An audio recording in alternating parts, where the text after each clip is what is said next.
Welcome everyone to the ultimate corporate Hunger Games, the S&P 500 market cap bar chart race from 1996 all the way to 2025.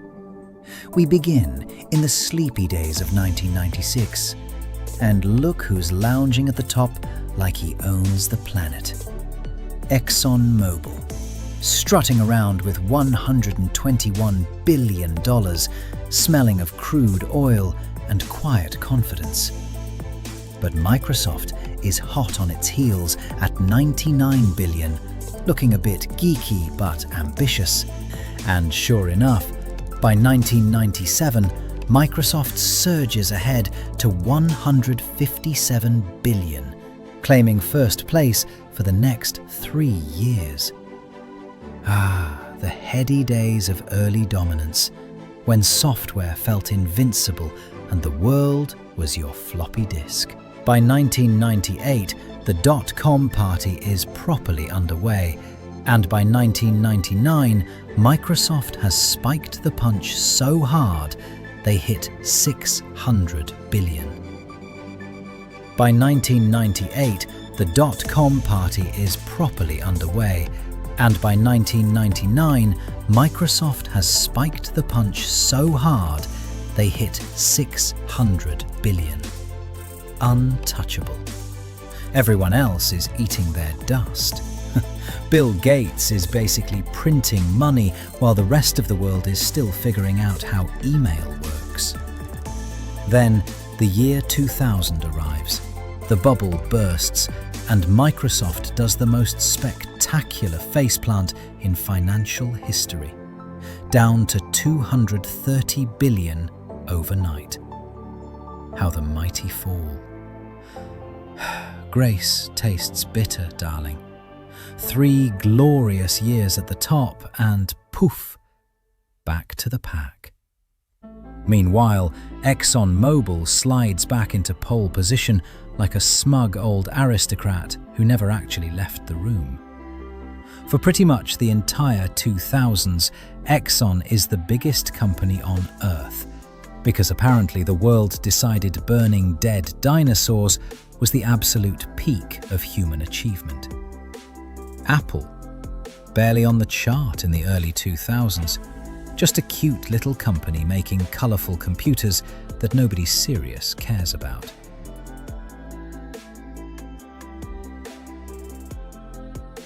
Microsoft is still huge, but suddenly looks terribly middle-aged, stuck in the pack, wondering where it all went wrong.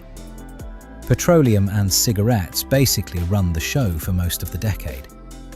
Congratulations, humanity.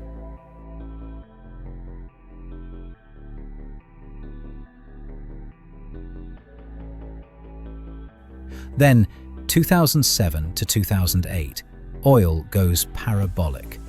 Exxon touches $500 billion, and everyone pretends this is completely normal and sustainable forever.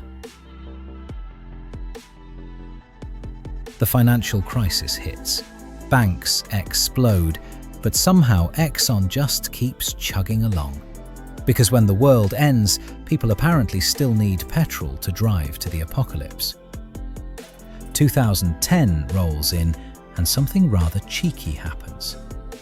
Apple, with its shiny white headphones and a phone that costs a kidney, quietly sneaks past everyone, and by 2011 takes the crown for the first time.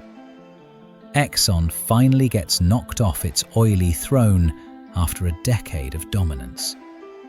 Poor lamb, must have been devastating. Apple keeps climbing. 2012, 2013, looking untouchable again because now everyone needs to pay $1,000 to remove the headphone jack. Brilliant business model, really. Microsoft under Steve Ballmer is just sort of there. Big, but deeply unfashionable, like the dad at the school disco. Then Satya Nadella takes over, starts talking about cloud, and suddenly Microsoft wakes up from its long nap and begins the long climb back. 2018. Apple hits 1 trillion first ever. Cheeky little milestone. 2020, pandemic hits.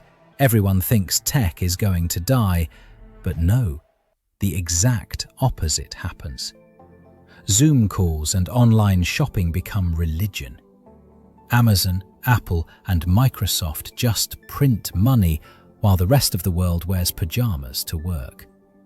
Meta, Facebook, whatever they call themselves this week, joins the party, then falls off a cliff, then climbs back, because people apparently can't stop hating each other online. Tesla shows up late, looking like a rocket ship driven by a man who tweets for sport, overtakes everyone for a brief, glorious moment in 2021 because electric cars and memes are clearly the future. But the real madness is saved for the last lap.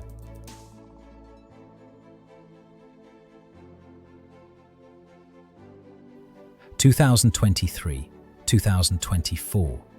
Nvidia, the company that used to make graphics cards for teenagers playing Fortnite, suddenly decides AI is the new oil and absolutely detonates. Look at it go, from nowhere to 4.6 trillion in 2025, overtaking Apple, Microsoft, everyone. Ridiculous, obscene, unstoppable growth. Apple still gorgeous at 4 trillion. Microsoft right behind, looking respectable again after its midlife crisis, and poor old Exxon down in the teens somewhere, probably still smelling of 2008. And that, ladies and gentlemen, is how the corporate crown gets passed around like a hot potato for 30 years. Thank you for watching, and remember, in the stock market, everyone gets their moment in the sun, until they inevitably don't.